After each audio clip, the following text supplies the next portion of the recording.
Hi, Matt. How are you? Not too bad. Thanks, Aaron. Yourself? Doing very well. Thank you. Good to hear.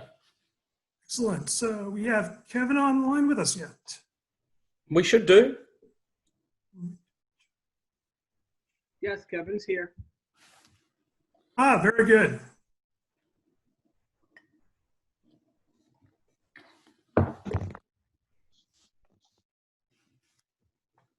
Are you gentlemen ready to begin? We are. Yes, we are. Excellent. So it's my pleasure to introduce to you Matt Trenedick and Kevin Ricks from Pitney Bowes Software. And today they will be talking about integrated customer experience approach, omni-channel, seamless, and personalized communications. Over to you guys. Thanks very much, Aaron. Hey, good afternoon, everybody, and thank you for joining us today. And thank you to Crawford Technologies for allowing us to speak to you all today. As Aaron said, we'll be presenting today on an integrated approach to customer experience. I have the honour and the privilege of being the Vice President of Marketing with the Engage One portfolio at SyncSort. And I'll be joined today by my colleague and partner in crime, Kevin Ricks, who's our Director of Product Management. So let's begin.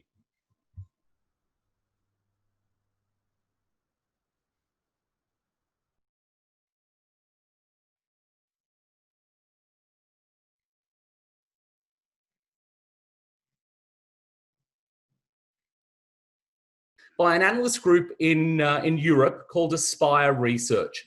And they asked key organizations from across the globe what their top corporate priorities would be. And you can see those listed here on the slide. Customer experience by far outweighs everything else that organizations are prioritizing for what they're going to need to do in 2020. That is quickly followed by omni-channel communications. But really, what do we mean by omni-channel communications? I think we all understand that customer experience is a focus, but what does omni-channel truly mean in today's marketing, customer experience, and customer service environment? Well, from our perspective, we look at omni-channel as life cycle marketing. It's from everything that you're doing from a marketing perspective, from finding customers or customers finding you, through to selling to them, then delivering your goods, getting them to pay for it, servicing those customers effectively, engaging with them during that life cycle, researching, understanding, getting referrals through, and then starting the process again. It's an integrated approach to marketing that we need to look at from every single perspective across every touch point that we have with the customer.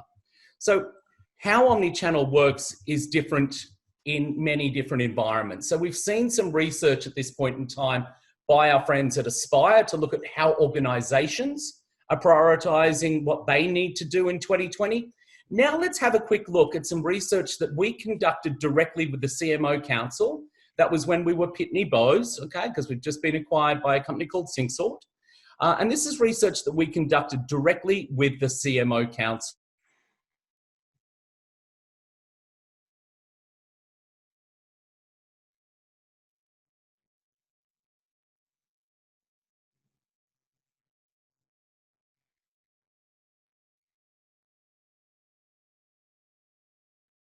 From across those territories to understand from a consumer's perspective, what did they want as their critical channels of choice? What particular mediums were they wanting to get communications from the brands they choose to engage with? And so the research started to look really in depth about not only what were people looking for, but we broke it down by generations. So many of the organizations that we're dealing with from a marketing, customer experience, customer service, persona perspective, they really want to know, hey, listen, Matt, we've got these different generations that we're trying to target at the moment. How do baby boomers respond? And what are the communication channels that they want to hear from us on? How are the millennials responding? Are they truly just digital? How is Gen X responding? Are they the hybrid? Are they the mix between the Gen Z, millennials, and the baby boomers? And really, how is the silent generation responding? Well, what we found here was that 85% of people do still want a mix and a blend between physical and digital. And not a single one of those generations was really outweighing to more digital and no physical, everybody wanted that blend. So that's important for us as we're designing the communications and the customer experiences for the people we are working with right now, and more importantly, for those people that we're trying to target as we move into the future. So with that in mind, what do the generations look like? When we first started this research, I really wanted to get a true handle on how do the generations break down. People always ask, what does a Gen Z or a Gen Z really mean? Well, we're defining that as born after 1997. Where do the millennials fall in? Who is in the Gen X environment? Where do the boomers fall, etc.? So what we found was a lot of things were in common, as I mentioned, across these groups of people. All generations expect that blend of physical and digital. All generations enjoy contact with a person when they need to contact a person. No generation is giving anybody an A for anything that they're doing at the moment, but they are saying that organizations are doing all right, but certainly could be improved. However, on the negative side, all have suggested they get frustrated in the process of dealing with organizations when they have to reintroduce themselves during a process. So when they're pivoting from one communication channel to another, they don't want to have to reintroduce themselves to the organization they're choosing to deal with. They want that to be straight through. They want to be recognized at each and every step of that pathway that you're taking them on, and to be recognized as the person that they are. So personalized communication. But the other thing is, everybody has questioned why they're doing business with you if you do not actually take that next step to create that seamless transition between the different critical channels of choice. So let's have a look and double click down a little bit on what was the breakdown. Omnichannel is the expectation, we get it. But when we asked the consumers, what were their 5 expected channels of connection and communication with you as an organization? You can see at the top here, the expected channel, number 1 is email. Now, in my heritage in the IT industry, at a global level, I've run email software organizations back when email was the big thing. And even back then, we were saying, is email dead? Are we going to be seeing different lines of communication that are going to be more important than email? Look, again, email is certainly not dead. It's the top preferred channel of communication that consumers want with the organizations. Why? Because they can get an immediate answer, something that they can rely upon, something that they can hold digitally as a proof point that an engagement has taken place. So email is very important. Telephone communication. As much as we're trying to digitally change and transfer, people still need to, from time to time, get somebody on the telephone, and they want to engage with people in that way. That creates that people engagement that is very important that people have asked for. Websites, not a big surprise there. We know that websites are important and we invest a lot of time in making sure that our website experiences are optimal. One thing that did surprise us, text, SMS communication. It has risen to the forefront of engagement like nothing else has at this point in time. People want text communications to verify that conversations have taken place, to update them that services are coming their way and when to expect them. It's the immediacy. And finally, in person, where and when needed. But let's have a look again at what are the top channels consumers couldn't live without. Telephone. Again, we talked about the immediacy that telephone can give people, but they only want to do that when and how and if they need to. In-person communication, again, we still desire that in person. So how do we create that in a world of digital, in a world of separation that we're currently experiencing? And then our old friends, email and text, come into play again. And let's go, we'll double click on this and talk a little bit further as we go through this presentation. So what was the research also showing? This particular research report goes into approximately 60 pages. It's really easy to read. So if you're a customer experience or customer service professional out there, this report is incredible at being able to help you navigate the logistics of communicating with customers, especially when you're segmenting your customers into male, female, down to country levels, and also down to generation levels. So you can look at the expectations that are evolving and what the key channels of communication, top three are for the Gen Z, the millennials, and then the Gen X boomers, and also the silent generation. We also look at what's different when it looks at discovery. So discovery is evolving, and we're starting to see those social channels come to the fore when we're talking about the two younger generations. Websites pivotal when it comes to the older generations. Again, we're starting to see videos start to make an appearance in the younger generations, and we'll double click on that a little bit shortly. And email comes in there as well. Let's also have a look at how the world comes into play. Statistically, not enormous amounts of differences here, but I think if you want to have a look at the report, if you want to see how the differences might be actually arcing up between the different areas, this report gives you that opportunity to do so. I think the one thing that I took out of the report when we were looking at it is people in the European Union, or again, we'll say that Ireland and the UK in this instance, they were happier to be able to share information on themselves to get those personalized experiences, far more so than anybody else that we were surveying from a country perspective.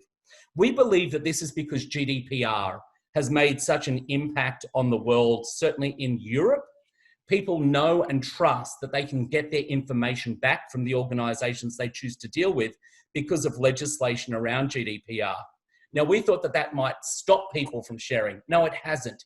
It's encouraged people to share because they feel secure in doing so. It's something important to take away. And finally, what are the differences by gender? I'll let everybody double click on that. It's a little bit of fun to look at it. At the end of the day, there isn't too much difference between the genders. We probably didn't expect that there would be, but it is something to have a look at just for further interest, especially if you're getting down to really some deep segmentation into your segments in general. So it's all about creating seamless experiences. I've told you already that people are getting frustrated with what's taking place in the marketplace at this point in time. And if you're not creating those seamless experiences, people will get frustrated. And as I mentioned, 71% of people question why they do business with organizations that aren't giving them the seamless experiences that other organizations can, but more importantly, the seamless experiences they expect from you as an organization. Let's have a look at now, turning back to what is, where are people investing from a company perspective in new technologies? So we've seen what customers want. Now let's look at how organizations are responding to their customers. Where are they putting their investment dollars at the moment, and into what particular technologies? The Internet of Things and wearables is a new area that people are evolving, and they're looking at how they might be able to ingest this into their organization and seeing how they might be able to use those particular channels in their marketplace. Mobile push or in-app messaging. This is big, and I think together with chatbots, this is where we are seeing most interest.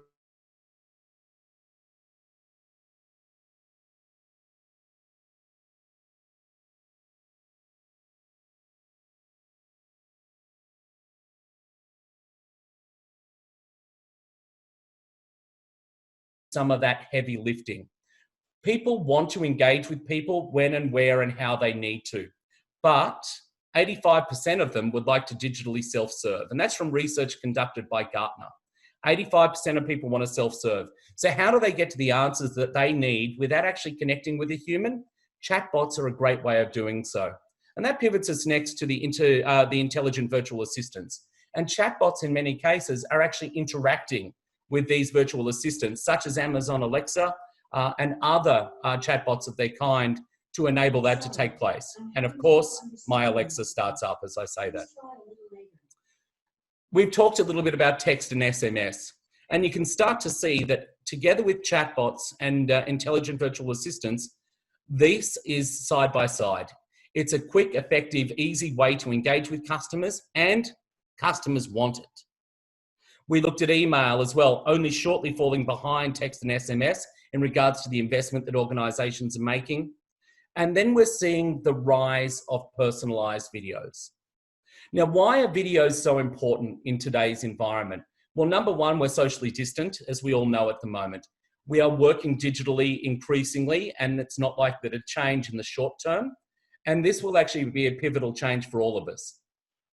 Videos enable people to connect with customers in intuitive, embracing ways that haven't been identified in the past.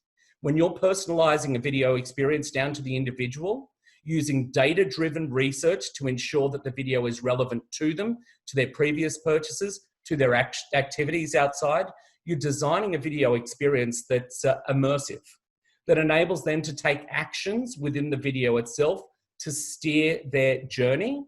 And it's also getting the results for the organizations that we're dealing with. Some of those organizations are seeing 12% increase in retention because they're using video as part of their retention campaigns for insurance agents, just as an example.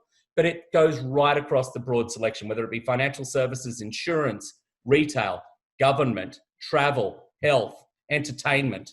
Video is the new dynamic in the marketplace.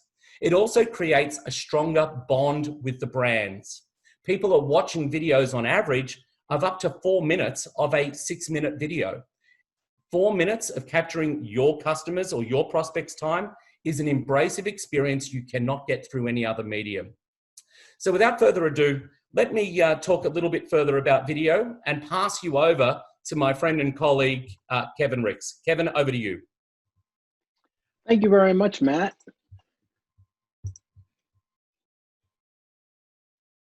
Pardon me while I do a little bit of orchestration here. So what I'm going to do in my portion of the discussion is just talk a little bit about how you can leverage some of the technology that we bring to market in order to engage with your customers in these digital channels and create some new experiences. And as Matt really leaned in on video is a great way to start creating some of those interactions. And let's talk a little bit about some of the value that video brings. So as video being a new way to engage with customers, it's really in a boom right now.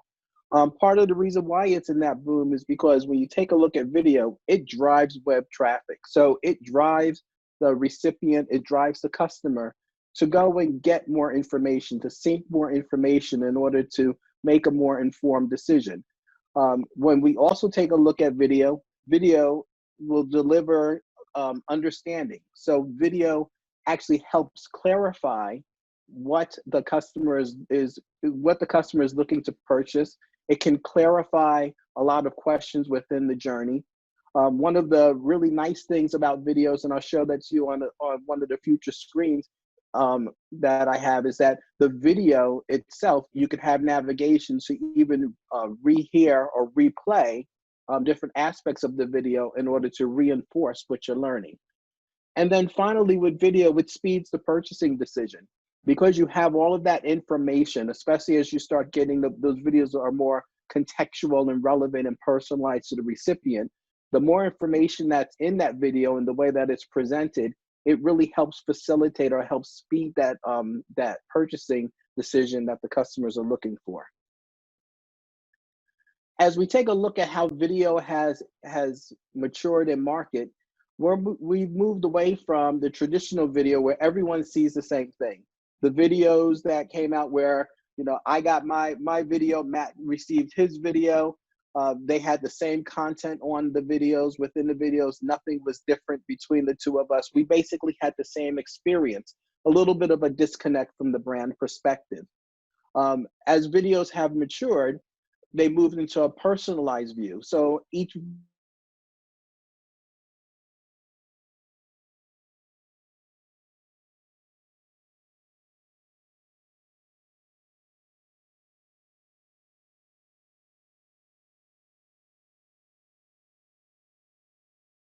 providing a unique experience to each recipient within the video, and you're providing navigation or you're providing tools that allow the recipient of the video, the viewer of the video, to start charting their own journey on how they interact with the brand. What's that experience they want to have with the brand in order to make the purchasing decision or to support the go-to-market behind the video. Videos are critical because of the way that data or information is consumed today. So we've all experienced the boom of mobile technology, and every one of us leverages mobile technology in order to take advantage, in order to achieve something in our day. Videos are no different. Videos are able to be consumed on mobile devices, and they need to, and so that as they're being delivered, it should take into account that mobility, that responsiveness that's needed, so that it renders appropriately on the device of choice and provides that interaction, that experience, that navigation that's very rich and relevant to the customer, to the user, to the recipient. As you see some of the screenshots here, it's something I want to highlight from the Engage One video platform. When we talk about how the player works, you can see there's scenes that are really crisply identified. So the user, the recipient, the viewer can navigate to where they want to go in their journey as they're consuming the information that's, of course, personalized to them to give them that rich, relevant experience. And then if there's confusion, or if there's the need to take advantage of the call to action in a different manner, there's also navigation that's been provided so that you can opt out. You can go to an email and create an email, or you can take advantage of reaching out to the call center by going directly to the call center. You can actually share the video. So there's ways that the recipient, the viewer, can interact with the video in order not only to execute their own journey, their own experience, but stay within the confines of the experience that the brand is offering them, and it's personalized to each individualized recipient. When we talk about the Engage One video platform, I already spoke about the personalization. When we talk about the personalization, where does the data come from? The data really can be integrated from any data point within the organization. If you have a full reliance on your CRM platform, you can pull in the data from the CRM platform that provides the information that's about each of the customers that you're sending the video to. If there's other applications within your data management infrastructure, you can actually tap into some of that as well in order to provide some of that context. Videos are powerful and engaging, and we have at the end of the journey, we actually have a way that we can track and report the viewings of the video, so that you can take the correction that's needed after the video campaign is run, in order to make the corrections that you need to make the adjustments that you need to make, or rerun that campaign or that video experience to your customers. So I'm going to pivot into Engage One Communicate. And as Matt said earlier, email, and again, surprising to me as well, as it was to Matt, is still an extremely, extremely powerful tool used in order to engage with customers. And that engagement with customers, again, a lot of the times takes place on a mobile device, but it also takes place on multiple devices. So when we talk about the creation of video, of email, the creation of SMS, we need to make sure that we can send those messages that in a responsive manner, that they can be consumed on the device of choice. And again, that personalized touch that's appropriate for that device and that recipient who's receiving that communication, that email, that SMS. When we talk about Engage One Communicate, we provide a canvas that you can actually go in and create different templates that you want to use for your email and your SMS. Those templates can be created leveraging existing investments you have within your MarTech stack.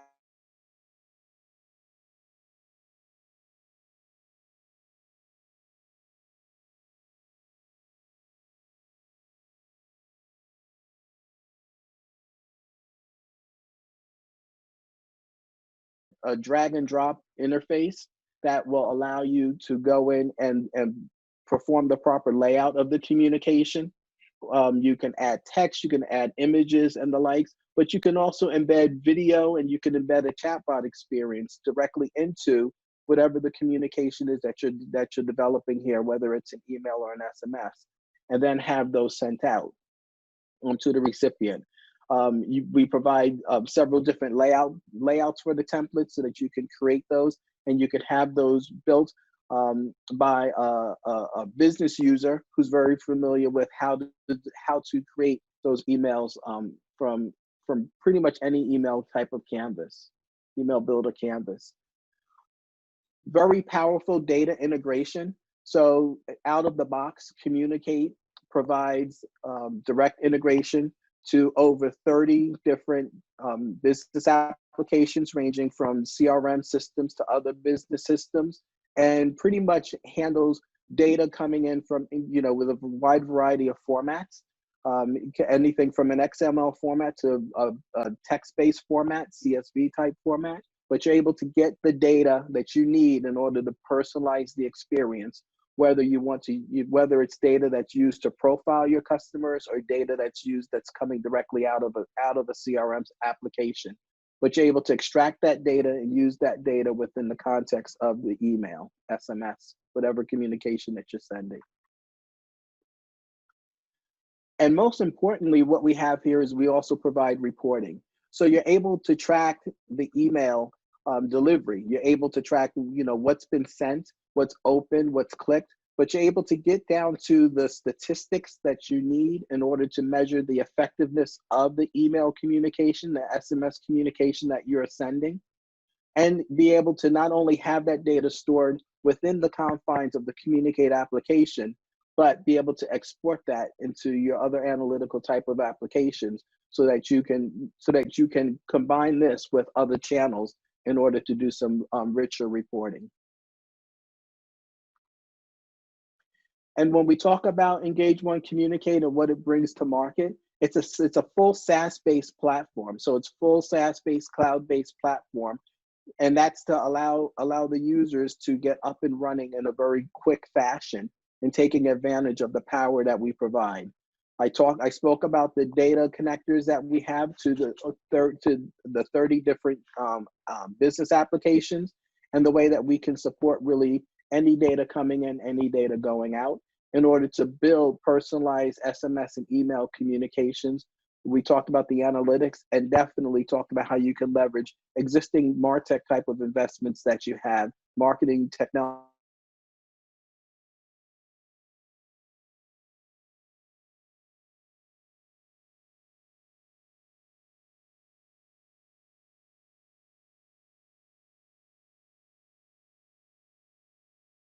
channel. It's really a new experience for me as well. And that's where we start talking about chatbots. So before I go into this channel, I just want to take a second just to walk through a recent use case that I had using chatbot technology. I last week got in my car, was going to go to the grocery store, had my mask on and everything, so I was ready to go. I pushed the start button and my car wouldn't start. So right away, I had to call my insurance company and because they had roadside assistance, because I needed someone to come and help me start my car. So I took out my mobile phone. I dialed the insurance company. I got put on hold, waiting for a call center rep to take my call. About 2 minutes into that hold, I got a message that said it's about an hour wait. And the question came, are you on a mobile phone?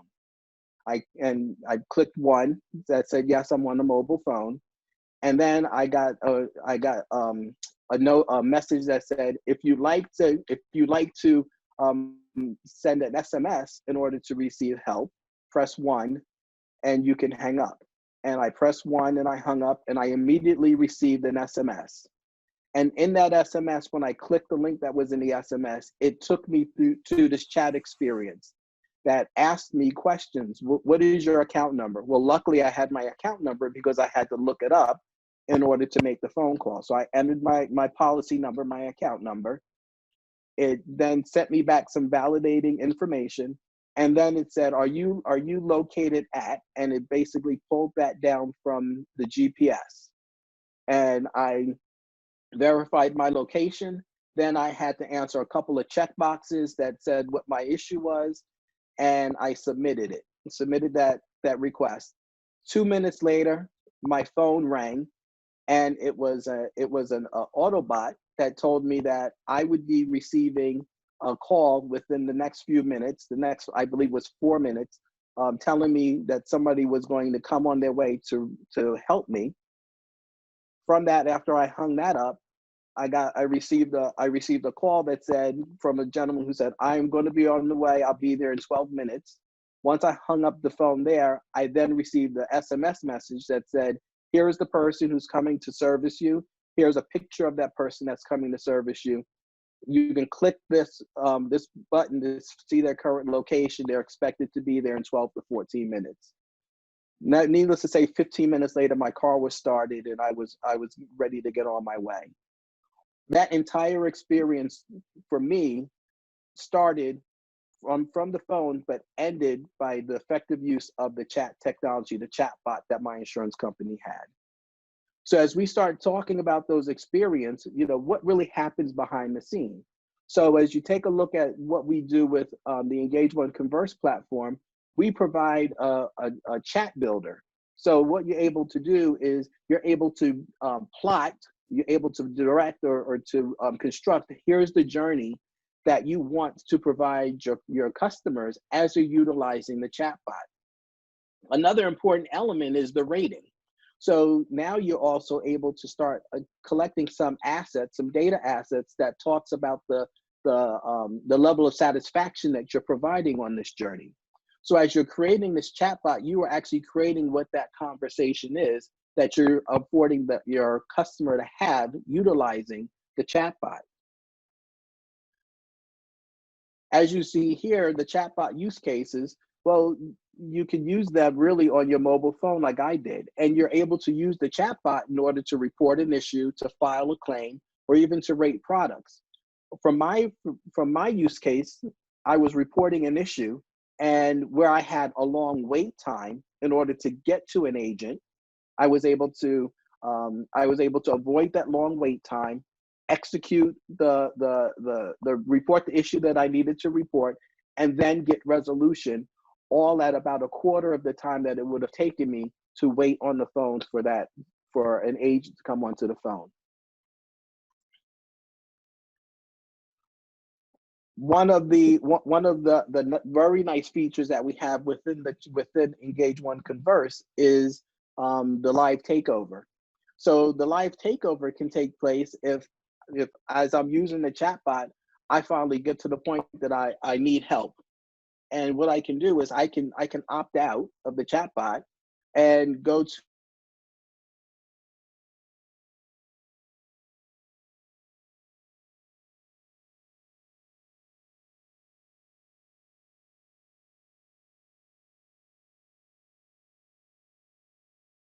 and then when they take over, that live takeover takes place, it takes over as a context aware takeover, so that now all of the information that I've provided in my chat journey is not lost when it goes over to a CSR.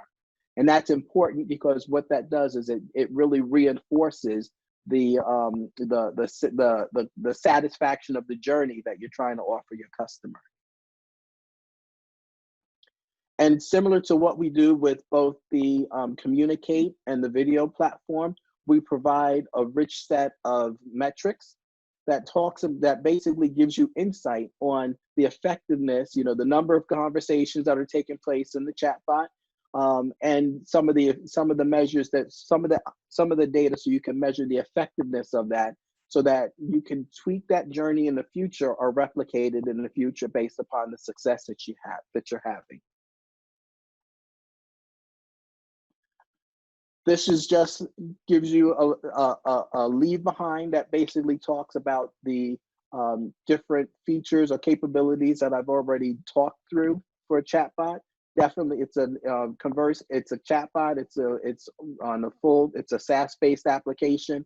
We provide live takeover. We provide the analytics, and definitely the connections to the third-party applications in a very similar fashion as we do with Communicate. And as we take a look at use cases, so there's a wide variety of use cases that can take advantage really of any of these technologies in order to create new compelling experiences for customers to interact with the brands. So whether it's onboarding or collections, whether it's a claim, a claim submission that you're making, you can actually start now having those interactions, having those communications take place in these other channels. It could be totally self-service, or it could be a hybrid of self-service with some sort of opt-out to a live agent, and that opt-out can be very contextually aware based upon what's happening from the recipient's perspective. And with that, I'm going to turn it back over to Matt. Excellent, team. So just wrapping up today, really what we were talking about is creating and making the customer's life easier, creating experiences that make our customers' life easy. Looking at omnichannel, looking at creating personalized experiences and ensuring that they're seamless across channels. So with that, I'm going to pass back to Aaron, see if we've got any time for a few quick questions. Gentlemen, thank you very much for that great presentation. Yes, we do have a few minutes for question and answer. So if you'd like to chat with me directly in regards to your question, I'll be able to pull that up and ask the gentleman. So give me a moment here.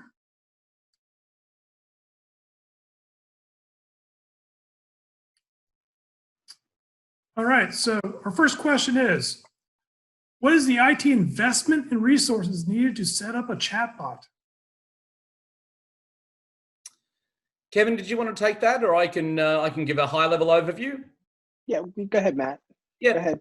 Guys, with chatbots at the moment, and we're doing a number of other webinars, we're working with clients in the United Kingdom, and we're getting chatbots set up for them to, it's a utilities organisation, a water organisation in the United Kingdom, and we're getting chatbots set up for them to take a lot of the heavy lifting out of their customer service organisation. We're getting those up and running in 5 days with some of that live takeover experience that Kevin was talking to you about. So working in conjunction, because it is a cloud-based platform, we work with the IT and the marketing and the customer service departments to set that experience up the way you want it.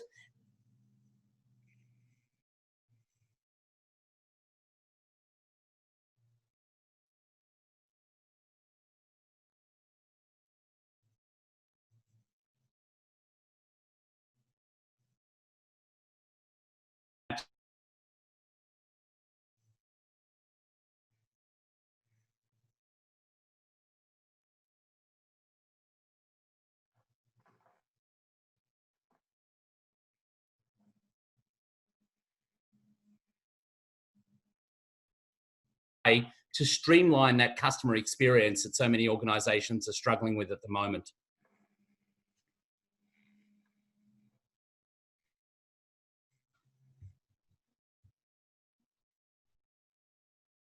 Aaron, back to you. Thank you very much. Well, that wraps up our time for questions and answers as we need to transition to our next session. So gentlemen, thank you very much for a wonderful presentation, very insightful information for us and everybody who attended. Look forward to speaking with you guys again soon. Thank you very much.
Apologies for the delay. Our next speaker is having some technical difficulties. We'll be with you shortly.